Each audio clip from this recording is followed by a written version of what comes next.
This is a follow-up to my previous video, Should You Get a Float Wheel? If you haven't seen that, please watch it first. It isn't contextually necessary, but it will help paint the full picture. So what makes a float wheel good? Why would so many people go through the hassle of getting one despite all the trouble? Hopefully I can shed some light on that. A lot of what I'm about to discuss has more to do with Vesc than with float wheel itself, so we'll start there. The float wheel uses a Vesc controller. Vesc stands for Vetter Electric Speed Controller. In extremely simple terms, an ESC, or electric speed controller, is a device that tells your motor how fast to go. It is way more complicated than that, but in essence, the ESC is the brains of your board, and Vesc is an open-source speed controller created by Benjamin Vetter. Vesc can be used for all sorts of things that use electric motors, but in this particular case, we're focused on the float wheel. What does Vesc get you that other ESCs might not? The Vesc controller allows you to modify virtually every aspect of how your motor functions. Imagine custom shaping on steroids. Vesc has built-in balance board settings, but there's a plugin called Float Package that is one-wheel specific and will be installed within the Vesc tool.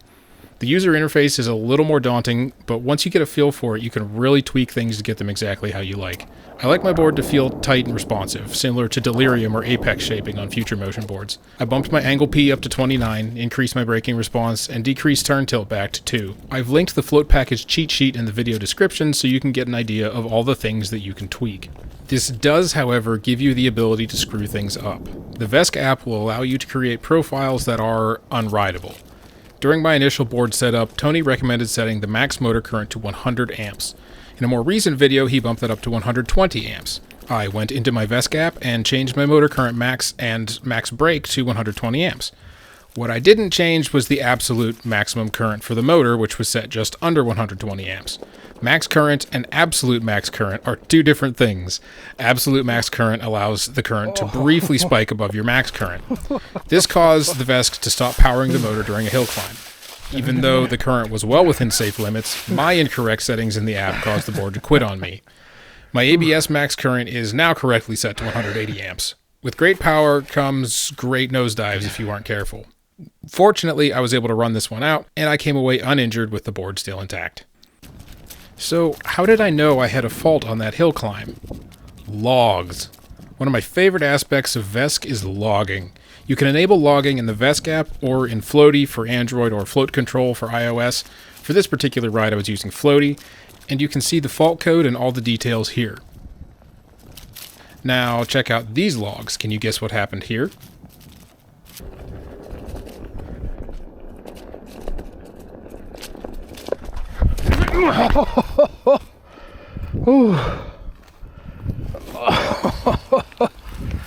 Oh, shit. Whew. Oh.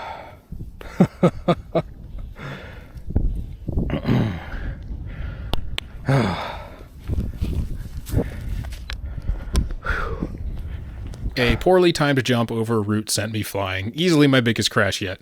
Fortunately, I was geared up, so the only injury was the shoulder I came down on. It's really quite the experience to be completely airborne in those brief moments after a nosedive. Okay, what were we talking about? Oh, logs. You've probably heard folks tossing around this phrase, duty cycle. To simplify, duty cycle is a measure of the power load on your board.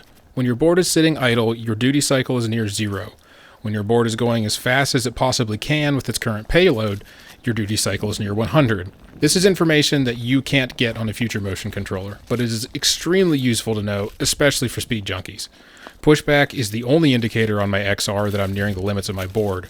On my float wheel, I can check the app or my watch to see exactly where I'm at on my duty cycle. Duty cycle is very valuable information on balance boards because once you hit 100%, your board will no longer be able to balance you, and nosediving at max duty cycle could, to quote the CSPC, pose a crash hazard that can result in serious injury or death. Oh, and if you want haptic buzz, there's a float package that includes it. Let's talk about ATR, or adaptive torque response. This is a setting in Float Package that, in my opinion, is a game changer. Hills are especially challenging for these boards because the IMU, which stands for Inertial Measurement Unit, is telling the ESC the board's orientation, and the ESC is telling the motor what to do to keep the board level. The IMU is inside the board, and it can't tell if you're going up or down a hill.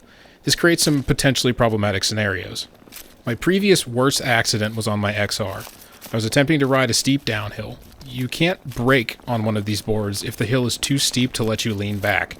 The XR turned into a rocket and shot me down the hill way faster than I was prepared to go. It was like having a cinder block on the gas pedal. Going up inclines can have the opposite problem. The ESC tries to keep the nose of the board level with Earth's gravity, not with the hill you're on. If the incline is too steep, the nose of your board will collide with it and toss you off. Enter ATR. In a nutshell, the ESC compares how fast the board is expected to accelerate with how fast it is actually accelerating. And if there's a difference, it's reasonable to infer that you're on an incline. Take this as an example. As I approach the hill, the board levels out. The ESC is giving the motor some number of amps, we'll just say 20 for example, and the board is accelerating towards the hill. We reach the hill, and suddenly the motor is requiring more amps in order to stay level, we'll say 30 amps. I'm just making these numbers up for example. The ESC notices that even though it is increasing the amps to the motor, the board isn't accelerating as expected. So then it's reasonable to infer that we're on a hill. Then the magic happens. Based on that difference in acceleration, the ESC points the nose of the board up ever so slightly. Now the board is more level with the hill than with Earth's gravity. It looks like a minor difference in the video, but in person it can easily be the difference between a successful climb or descent and total disaster. That was a lot of info. I'll wrap up with a few quick bullet points that made me personally willing to take the plunge on the float wheel. The Cannon Core has a 6-inch rim, which is compatible with a huge number of tires. I've got a Maxxis T18 6.5 coming next week. Replacement parts are all listed on the Floatwheel website, so instead of sending your board back to get it fixed, you can just order parts and drop them in yourself. Lastly, I'll say it again, the power on this thing is unreal. I hit some trails this week that would have been impassable on my XR, and the float wheel powered right up them. The extra torque keeps the board nice and flat going over unsteady terrain. That coupled with ATR makes the float wheel feel remarkably at home on trails. It's such a great board and a relatively accessible way to get yourself a Vesc. Tony is working on a version 2 electronics package with a smart BMS and a way better power delivery system that will hopefully be in people's hands sometime next year. If you order a Floatwheel Adv now, Tony will sell drop-in replacements for the V1 electronics once the V2s are available. Having an upgradable board is very exciting. The Floatwheel is good. It's not perfect, but fortunately it's a platform that can grow and evolve. Tony is very invested in making the Adv the best board it can be. That's all for now. I plan to do a tire change video in the next week or two. I've got an external BMS tool coming I plan to do a video on. It's starting to get cold here in the Northeast, so I won't be out as much as I usually am. But thanks for watching, and I'll see you next time.